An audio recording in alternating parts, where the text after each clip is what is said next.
plain of Nordia is the cockpit of the Indian Empire. Countless battles have been fought for the possession of this barren land, the gateway to the riches of the south.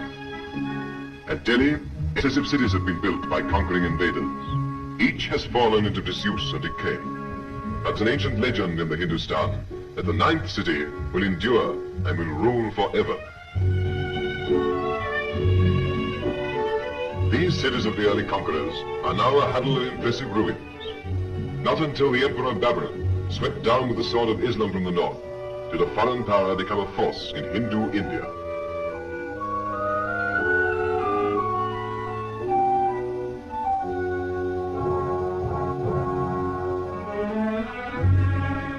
For Humayun, the son of Babur, this tomb was built. The graceful architecture of the last and richest of the Mughal empires exercised a fascination upon India which will never lose its hold.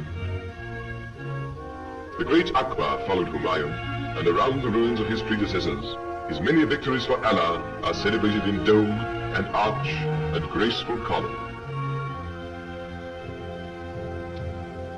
Here in this column is at once the loot of one great battle and the monument of yet another, a sacred pillar of the purest iron, wrought by some strange and undiscoverable method which has preserved it from the rust of centuries. The Qutb Minar, the famous Tower of Victory, was begun by one and successively completed by the Mughal conquerors of Delhi.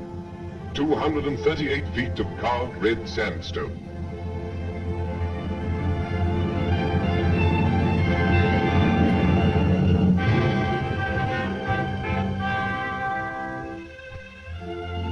The great mosque of the Mughals, the greatest in all India, center of the native city of Delhi of today, commemorates the vast Mohammedan invasion from Baluchistan.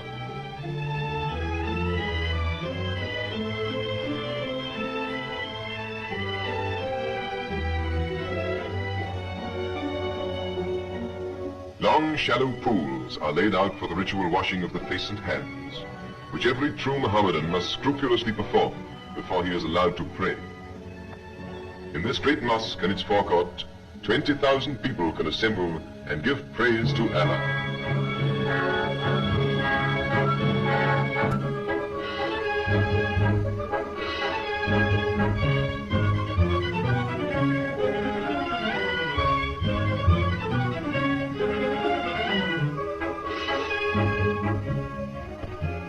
More beautiful but smaller is the Pearl Mosque, pinnacle of Mughal art in Delhi.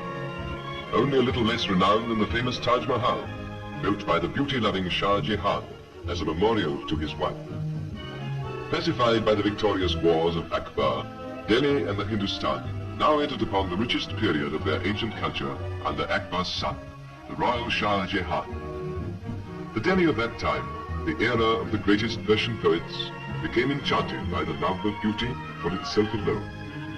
The palace of Old Delhi was athrong with men and women of high caste.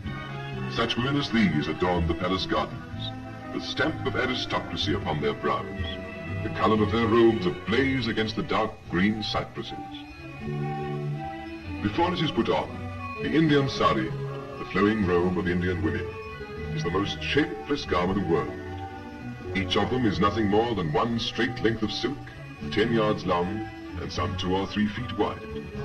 But interwoven with its threads of silver and gold, deep hemmed with solid precious metal, and fastened only on the right hip and on the left shoulder, it can be made to drape the figure in a manner to outmatch a Paris garden.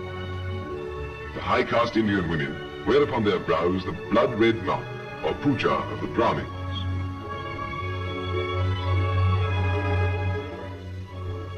Under Shah Jahan, who caused the marble of his palace walls to be inlaid with semi-precious stones, with sardonyx, cornelian, chalcedony, and chrysoprase, the pursuit of happiness became expressed in languor, enervating Hindustan until the highest form of living was to watch the changing shapeliness of passing clouds.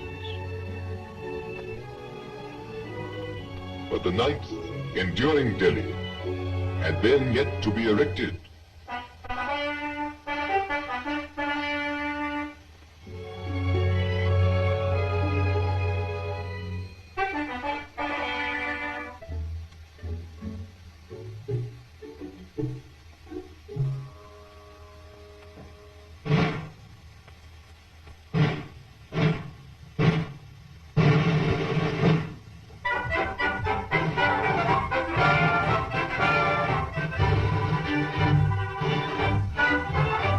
combined British and Indian rule, a new Delhi has arisen. A Delhi which has kept and added to the beauty of the old, but without its dreamy lassitude.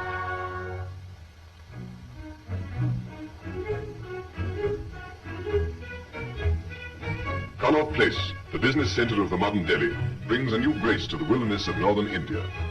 The British, with their national love of lawns and flowers, have taught the Indians to lay out an entire with the beauty once confined to tombs and temples and to palace gardens.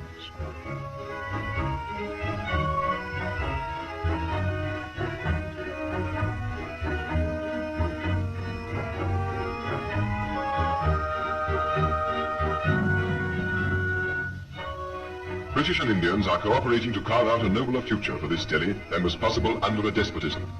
In this, the magnificent House of Assembly, British, Muslims and Hindus combine in government. The spirit of the new and vital Delhi is externalized in a new style of architecture, deriving its inspiration not from one tradition but from two, molding the culture of two continents into a third.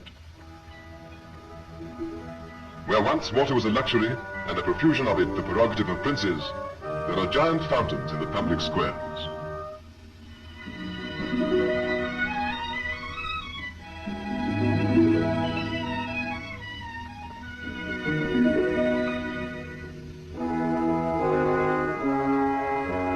Neither Saracen nor British, the new Delhi is neo-Indian, retaining the motives of old Delhi and dignifying them with a new austerity. Yet the lilting grace that made the beautiful, the almost effeminate Pearl Mosque has softened the austere geometry of modern architecture. The new Delhi is dynamic, but no less inspiring than the old.